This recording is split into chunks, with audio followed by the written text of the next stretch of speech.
muerto condensa la humedad que no cesa de despedir esa pared que nadie sabe cómo arreglar. Así vivo en la cocina con la estufa eléctrica a mi lado, y cuando estoy en mi habitación me meto dentro de la cama, primero vestido, luego yo en calor me saco la ropa poco a poco. Otras veces me desviste mi novia entre arrebatos de amor. En esos momentos creo ser feliz, y así se lo digo a ella. Si esto no es el amor y la felicidad, ya no sé de qué se trata tal cosa. Se lo digo, entre otras cosas, porque soy un romántico anacrónico y porque de lo bello es fácil hablar. También poseo la estirpe de la depresión y el desvarío. En esto sí soy contemporáneo. Hasta tengo mi kit de analgésicos cotidianos. Miro fútbol, tomo drogas, hasta milito. Lo sabemos, escasean los espacios donde decir nuestras verdades fúnebres. El mito que gira alrededor de la vida de Macedonio Fernández nos dice que él junto a otros compañeros hicieron el intento fallido de fundar una comuna anarquista en una isla del Paraguay. Ricardo Piglia, sosteniéndose en ese mito, entiende que toda la obra macedoniana puede ser leída como la crónica de esa sociedad gótica. Quizás hoy en el barrio de Villa del Parque, sobre la calle Nazca, estemos ante un nuevo intento de experiencias subalternas del existir. Sucedemos en un futuro incierto. Albergamos la esperanza de que todo puede ser dicho hasta lo más atroz. Entonces, desnudo y enredado en la cama junto a la mujer que amo, al que oiga, ejerzo el amor esclavo, ese que todavía sigue pregonando la monogamia, o vestido y en la cocina entre amigos, puedo también decir mis tristezas y mezquindades, sentirme débil e impotente. Ahora bien, seamos sinceros y dejemos en claro que llevar esta empresa adelante es extremadamente difícil. Algo nos sigue deteniendo. Permanecemos en silencio. Dentro de mis experiencias ligadas al disfrute se encuentra la lectura y por momentos la escritura, aunque esto último asiduamente es barrido por la angustia. Frente a la pantalla, en el intento de continuar una novela trunca, no puedo escribir más que unos renglones y luego me puteo. Pienso en los amigos y compañeros que me rodean, en su facilidad para escribir y los envidio. Eso es lo que siento y me consigo un hipócrita. ¿Cómo puedo decir esas cosas? ¿Por qué no me alegra? ¿Por qué los crecimientos de mis compañeros, en lugar de prolongarme, finalmente me obstaculizan? ¿Por qué cuando escribo me comparo con ellos, con su prosa, con su léxico? Las respuestas posibles no son fáciles, no son cómodas ni me alegran, porque lo primero que se me viene es: soy un miserable, un pobre tipo, un infeliz, una mierda. La distancia que existe entre aquello que anunciamos y sentimos es abismal. Adecuarse a aquello que se dice e intenta oficiar como ética del existir es tan complejo que por momentos solo dan ganas de ponerse a llorar. Pienso en posibles soluciones. Primero tengo que asumir esto que me pasa. Lo segundo es hablarlo con mis amigos, que paradójicamente envidio. Demuestro lo que escribí para que vean todas mis miserias, para recordarles que yo estoy hecho de lo mismo que todas esas personas que creemos nuestro enemigo. Un enemigo siempre exterior al que hay que señalar. Les digo, ojo amigos, que yo también soy un fascista. Quiero todo eso que ustedes tienen y lo cual yo carezco. Si ustedes están bien, yo puedo ponerme mal, puedo preferir su fracaso. Se lo digo por una razón, para no creerme a salvo, para entender que en mí acecha el terror, que en mí vibran las canalladas más mezquinas del ser humano, para que esa miseria no me coma por dentro, para llevar hasta el extremo límite la politización de mi singularidad. Necesitamos ser nosotros mismos los que una y otra vez estemos en el centro de la escena ingrata, operar a la inversa del fetiche moralizador militante, solo atento a las distancias ajenas. Dice León Rosichner en La izquierda sin sujeto: ¿no somos nosotros mismos obstáculo y remoción? ¿No hemos sido de punta a punta, de pelos a uñas, hecho por ella? me pregunto, ¿no somos nosotros mismos encarnación de la estructura social, patriarcal, cristiano-capitalista? Bueno, cuando entraron se les ha dado el convite, las razones del por qué pensamos la charla, del por qué la crueldad, el terror, y qué es lo que la clínica nos enseña. Bueno, están invitados a leerlo, que ahí está expresada nuestra oposición desde Freud y de León. Bueno, la que va a arrancar la charla va a ser Diana Mafía, ¿sí? Que es directora del Observatorio del Género en la Justicia del Consejo de la Magistratura de la Ciudad de Buenos Aires y doctora en Filosofía de la Universidad de Buenos Aires con una tesis sobre género, subjetividad y conocimiento. ¿Vamos a hablar con micrófono o se oye bien? No, te lo tengo que hacer.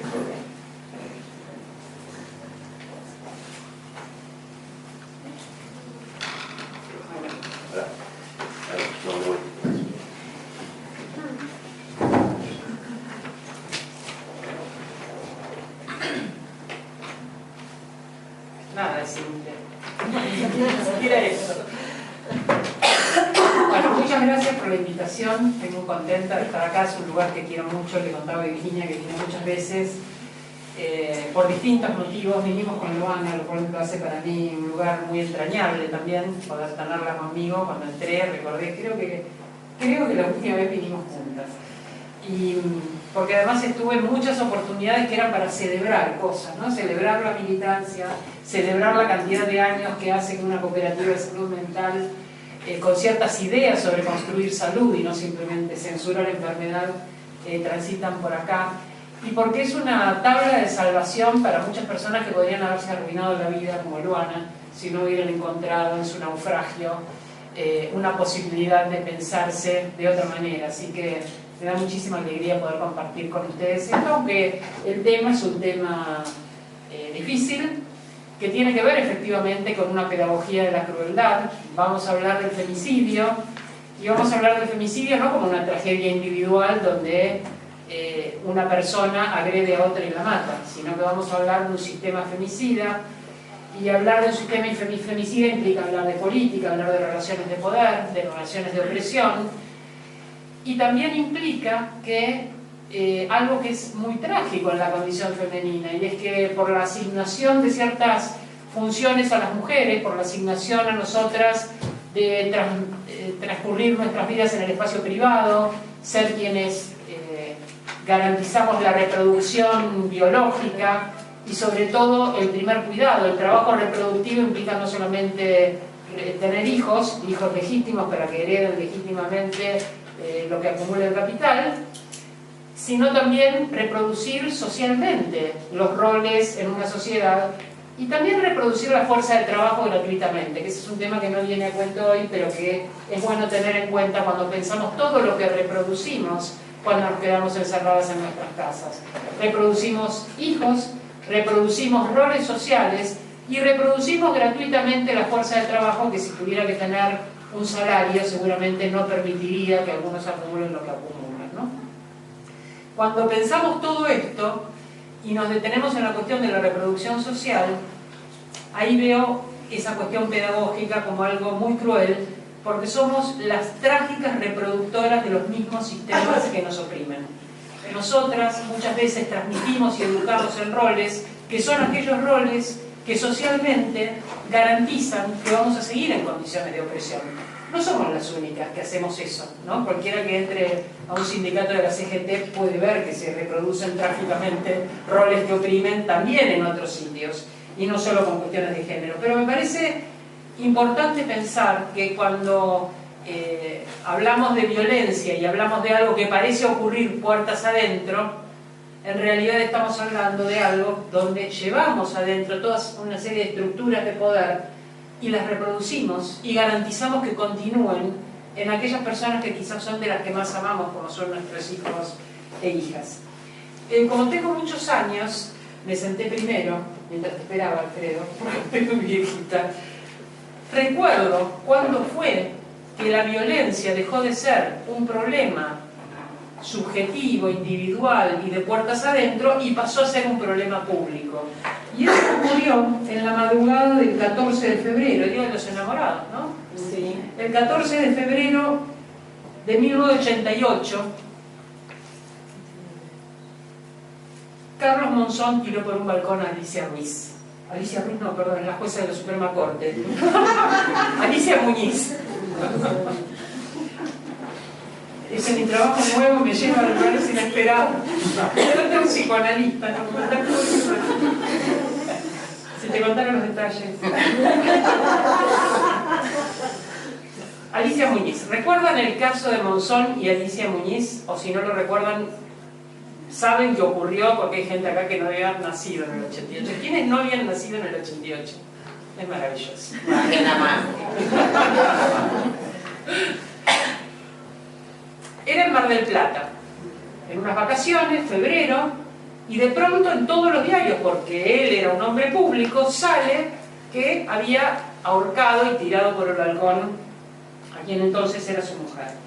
Eso hizo que los medios públicos se ocuparan de algo que hasta el momento estaba totalmente silenciado y ocurría puertas adentro. Ese caso público permitió que una organización que había en Mar del Plata, que se llamaba Centro de Apoyo a la Mujer Maltratada, que no tenían lugar donde trabajar, que se reunían en una plaza, trataban de generar alguna sensibilidad con las cuestiones de violencia contra las mujeres, de nadie les daba la menor pelota, pero en ese momento, como era allí, y como los periodistas fueron a buscarlas, etc., le dieron un lugar en el hospital público de Mar del Plata y comenzaron a poder trabajar en un dispositivo, por supuesto gratis, con voluntarios, etc., pero empezó a haber un puente, una puerta que se abrió desde esa violencia privada hacia una responsabilidad pública, todavía nada más que atendiendo el daño que produce la violencia, pero no lo que acá intentamos ver, que es cómo se reproduce, cómo se aprende, cómo se legitiman las relaciones de violencia. Y la verdad es que esa legitimación,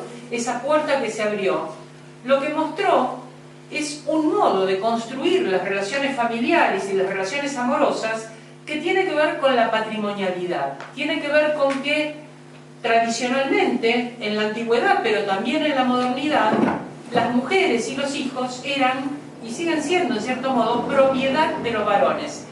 Propiedad de manera análoga a la propiedad de los esclavos y a la propiedad de la tierra. Así se definía además la familia. La familia es la propiedad del patriarca. La mujer, los hijos, los esclavos y la hacienda. Es decir, que si pensamos la modernidad y pensamos el capitalismo como una garantía de que ciertos sujetos van a apropiarse de los medios de producción, y otros van a solo vender su fuerza de trabajo y van a tener plusvalía sobre esa fuerza de trabajo, etc., una cosa que conviene pensar es que el 98% de los medios de producción está en manos de varones y solo el 2% en manos de mujeres. Esto incluye medios de producción y la propiedad de la tierra. Es decir, no es fácil para las mujeres definirse en términos de clase. Las mujeres tienen una clase social vicaria, porque su clase social no está en relación con su inserción en las relaciones de producción, sino de quién sos hija y con quién te casaste, y de quién te divorciaste, en todo caso. Ahí suben o bajan las clases sociales de las personas simplemente por proximidad. Cuando se comenzó a ser pública esa situación y las feministas empezamos a hablar de lo que veníamos hablando, pero no había registro público de eso, que eran las relaciones violentas, sobre todo dentro de la pareja, aprendimos lo que se ve y lo que no se ve cuando hablamos de la violencia. Lo que se ve y lo que no se ve tiene que ver con cómo la nombramos. Si hablamos de violencia doméstica, lo que estamos diciendo es que ocurre dentro del domo, dentro de la casa. Pero no estamos diciendo quién la ejerce, ni quién la sufre, ni por qué ocurre esa violencia. Si hablamos de violencia contra las mujeres, sabemos cuáles son las víctimas de esa violencia. Las víctimas más numerosas. Si nos metemos en la Oficina de Violencia Doméstica de la Corte y vemos las estadísticas sobre violencia, vamos a ver que el 90% de las víctimas de violencia son mujeres. Yo le insisto a Elena Hayton que tiene que poner el sexo de las víctimas y también el sexo de los agresores o agresoras. Porque si no parece que el 10% que son varones son víctimas de mujeres y en un 80% son víctimas de otros varones. Y son víctimas porque son niños o porque son viejos. Y podemos pensar, si nos ponemos fantasioses, podemos pensar que justo las personas que van quedando fuera de la productividad económica, mujeres, niños, ancianos, discapacitados, son aquellas que sufren la situación de violencia. Que el estar fuera de la productividad del mercado genera una vulnerabilidad, no una definición diversa o pensar otros tipos de aportes a la sociedad, sino una vulnerabilidad que termina en una apropiación y en una relación violenta. Decir violencia contra las mujeres me muestra a la víctima, pero tampoco me dice las razones ni los lugares, etc. Violencia familiar me habla de los vínculos establecidos entre las personas que ejercen y sufren la violencia, pero no me dicen si son mujeres o varones ni cuáles son los motivos. Entonces vemos que hablar de violencia doméstica, violencia familiar, violencia contra las mujeres no es inocente. Cuando pedimos que se hable de violencia de género y pedimos entonces que lo que se ponga en evidencia sea que hay relaciones desiguales de género y que esas relaciones desiguales de género son el marco en el cual sistemáticamente las mujeres van a ser víctimas propicias de la violencia por parte de quienes son privilegiados en ese sistema de poder. Y quienes son privilegiados no son todos los varones, son un pequeño conjunto de varones hegemónicos. Aquellos varones que no sean los hegemónicos porque son pobres, porque son indígenas, porque son negros, porque son homosexuales, porque son discapacitados, porque los diversos motivos de subalternidad que tienen las relaciones sociales, esos varones no van a ser privilegiados. Pero hay algunos varones que van a tener ese papel de varón hegemónico y para ellos está hecha, entonces, para ellos están hechas las instituciones y las relaciones sociales. Quienes no encajamos como piezas en esa predictibilidad de las normas, vamos cayendo fuera del ejercicio de derechos.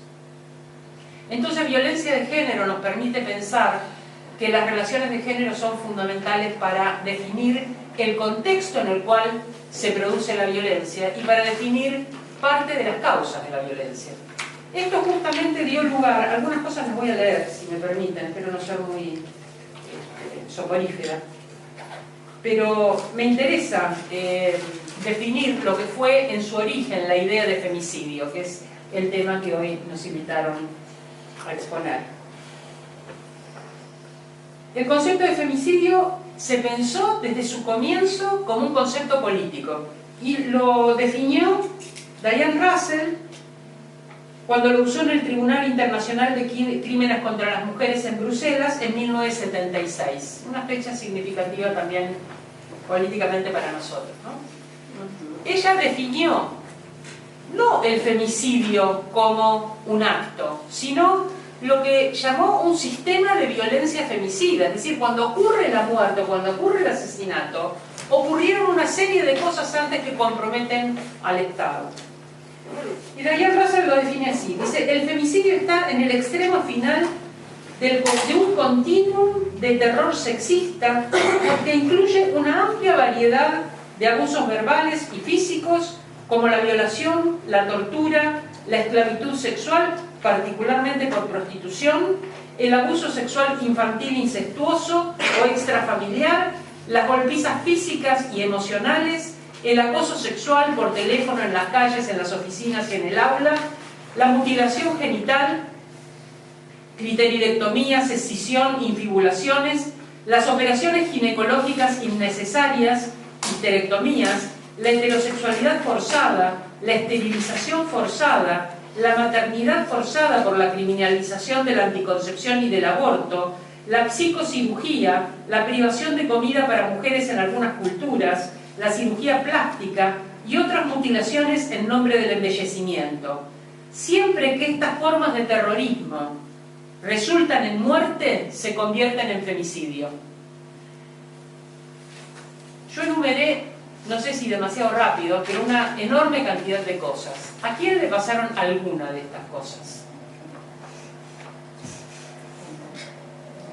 Estamos entonces en un sistema de violencia femicida. ¿Quieren que lo lea de nuevo? Así reflexionan porque tengo las manos levantadas desde mi punto de vista. ¿Violencia obstétrica mencionaste? Sí, está vinculada con la vas a ver ahora, cómo está. No está llamada de esa manera, porque también aprendemos a nombrar, ¿no? También aprendemos a nombrar.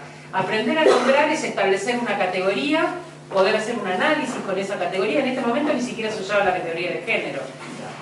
Y poder, cuando uno establece una categoría y le pone nombre, establece una normativa de lo que ingresa o no ingresa en ese concepto. ¿Qué condiciones tiene que tener algo para ser llamado de esa manera? Por eso el nombrar, el aprender a nombrar es una parte muy importante del trabajo político, del feminismo y de cualquier posición política, ¿no? Pero no lo va a llamar violencia obstétrica. Pero prestemos atención. El femicidio está en el extremo final de un continuum de terror sexista que incluye una amplia variedad de abusos verbales y físicos, como la violación, la tortura, la esclavitud sexual, particularmente por prostitución, el abuso sexual infantil, incestuoso o extrafamiliar, las golpizas físicas y emocionales, el acoso sexual por teléfono, en las calles, en la oficina y en el aula, la mutilación genital, cliteridectomías, escisión, infibulaciones, las operaciones ginecológicas innecesarias, histerectomías, la heterosexualidad forzada, la esterilización forzada, la maternidad forzada por la criminalización de la anticoncepción y del aborto, la psicocirugía, la privación de comida para mujeres en algunas culturas, la cirugía plástica y otras mutilaciones en nombre del embellecimiento. Siempre que estas formas de terrorismo resultan en muerte, se convierten en femicidio. Ahora, ¿quién levanta la mano? Entonces, me parece muy importante porque cuando discutimos la figura penal de femicidio, que es lo que se discutió en el Congreso, no teníamos en cuenta esta definición política, que fue para el feminismo la definición que permitió ver un sistema de relaciones opresivas y de imposiciones culturales que resultaba a lo largo en la muerte de las mujeres. Entonces, va a ocurrir que una mujer se va a hacer una liposucción y se muere en una clínica privada. No vamos a llamar a eso femicidio. Bueno, de acuerdo con esta definición llamaríamos a eso femicidio. Lo difícil es encontrar un responsable individual, que es lo que piden nuestras leyes, porque la responsabilidad está, entre otras cosas, en la estructura política en la cual están insertas las relaciones de género. Entonces, pensarlo de esa manera implica que nuestra intervención pública, si estamos en contra de los femicidios, no es solamente insultar a los varones o recolectar los nombres de quienes matan y quienes mueren, ni tomar los casos más salvajes, como fue, porque los casos nos conmueven. Yo recordaba hace poco el caso de Lucía Pérez en Mar del Plata, que fue uno de los casos que impulsó una de las marchas que tuvo que ver con... Lucía Pérez fue torturada, violada, empalada por un grupo de hombres. Era una chica muy joven, con un salvajismo, un sadismo, que puesto, exhibido de esa manera, borra todo ese contexto. Porque son casos de tal salvajismo, con personas de carne y hueso ejerciendo esa violencia, que borra todo el sistema colectivo en el cual participamos, reproducimos, muchas veces ejercemos estas mismas formas de violencia que resultan a veces en muertes y en un sistema femicida. Que haya acoso con determinado tipo de formas corporales o que haya hostigamiento con elecciones de identidad de género.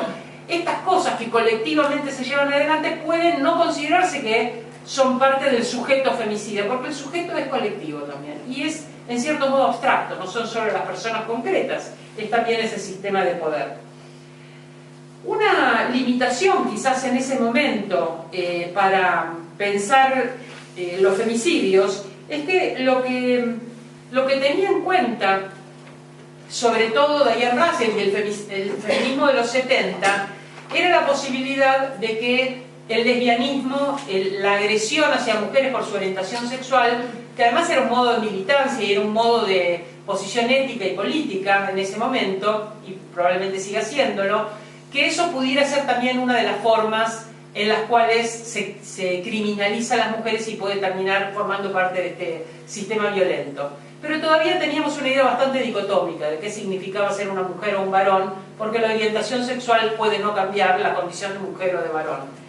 Cuando pensamos en el caso de Iggy, por ejemplo, y en el disciplinamiento violento, la violación de una mujer lesbiana pretendiendo que la violación va a corregir su orientación sexual, el hecho de que su defensa no se considere defensa personal, sino que ella fue una criminal y una asesina, el hecho de que la hayan metido presa y no haya tenido la oportunidad, hasta hace muy poquito, afortunadamente, en que pudo salir de la cárcel, pero con una mirada colectiva puesta en ese caso y un énfasis y una explicitación de que queríamos que ella estuviera libre, que era injusta su cárcel, me parece que generar conciencia todavía ahora, aún en un caso como ese que parece tan obvio para muchas de nosotras y para muchos de nosotros también, aún en esos casos resulta difícil.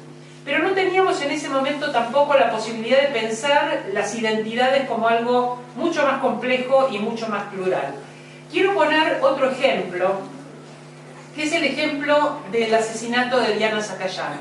El asesinato de Diana Zacayán ocurrió, así como el de ese primer caso criminal de Monzón ocurrió en Mar del Plata y lo de Lucía Pérez ocurrió en Mar del Plata. Lo de Diana Zacayán ocurrió en el barrio de Flores, pero mientras se estaba haciendo el encuentro de mujeres en Mar del Plata. Justamente la ausencia de Diana en el encuentro de mujeres hizo que, esto fue en el 2015, en octubre del 2015, hizo que muchas compañeras dijeran qué pasó, Diana iba a ir al encuentro de mujeres, y que al volver entonces del encuentro trataran de encontrarla y ver qué había pasado. Diana había sido asesinada por dos hombres, acuchilladas de una manera absolutamente cruel en su casa. Uno de esos hombres era su pareja. Cuando se investigó el asesinato de Diana Zacayán, era travesti, ¿no? Una militante travesti. Cuando se investigó el asesinato de Diana Zacayán, como una especie de concesión, se tramitó con el protocolo de femicidios. Diana no hubiera aceptado eso. Diana no se habría definido a sí misma como una mujer. Diana era travesti y era militante del travestismo como una identidad política, no solo como una identidad de género. Es decir, que nos faltaban herramientas para poder ver, análogamente a como Diane Russell había descrito ese sistema político, ver cómo sería un sistema político en el que pudiéramos explicar por qué se asesina a una travesti. Y no es el mismo sistema que en una mujer. Hay una vulnerabilidad en las mujeres y hay también una vulnerabilidad en las travestis y las personas trans, pero no es el mismo sistema de poder. Un ejemplo elemental es que más del 90% de las travestis están en prostitución. Eso quiere decir que cuando se ve en la calle un cuerpo travesti, se decodifica, sobre todo en mirada de los varones y cómo han sido educados para detectar cuáles mujeres son propiedad colectiva de todos los varones y pueden contratarlas por dinero y pueden obtenerlas como mercancía. Todas las travestis son mercancía en el espacio público. Son miradas e interpretadas y leídas como un cuerpo en prostitución, es decir, como un cuerpo que se puede consumir. Entonces, eso hace de la identidad travesti una identidad completamente diferente. Cuando murió Diana Zacayán, cuando fue asesinada, tengo el privilegio enorme de haber trabajado 20 años con Loana Berkins. Loana era la directora del área de diversidad de género dentro del observatorio que creamos en el Consejo de la Magistratura. Y a mí me decían a veces, ¿vos trabajás con Loana Berkins? Y yo decía, sí, era la jefa de todas nosotras. Cuando Loana, que fue un impacto tremendo esto para ella, cuando vio que se estaba investigando de esta manera la muerte de Diana Zacayán, dijo, tenemos que empezar a hablar de travesticidios. Y ella misma en las marchas comenzó a llevar un cartel que decía basta de travesticidios. En la última marcha había fotos de ella con este cartel y muchas personas participamos. Y bueno, hubo esta semana, un poco opacada por algunos otros episodios que tenían que ver con la represión de algunos grupos populares, pero hubo una marcha del orgullo donde, entre otras cosas, el eslogan era basta de travesticidios. Como anoté en Twitter, mientras ocurría la marcha del orgullo en Plaza de Mayo, en Belgrano y 9 de julio estaban apaleando a unos grupos que pedían determinadas cosas y los piqueteros, que estaban con sus palos y sus capuchas, le decían puto, puto al policía que los reprimía. Y yo pensaba, lo que va de una plaza a la otra, ¿no? Tenemos dificultad para que todas nuestras demandas podamos juntarlas y ver qué aspectos en común hay entre las distintas formas de opresión, pensar un poquito esos aspectos comunes. Loana insistía entonces, tenemos que empezar a trabajar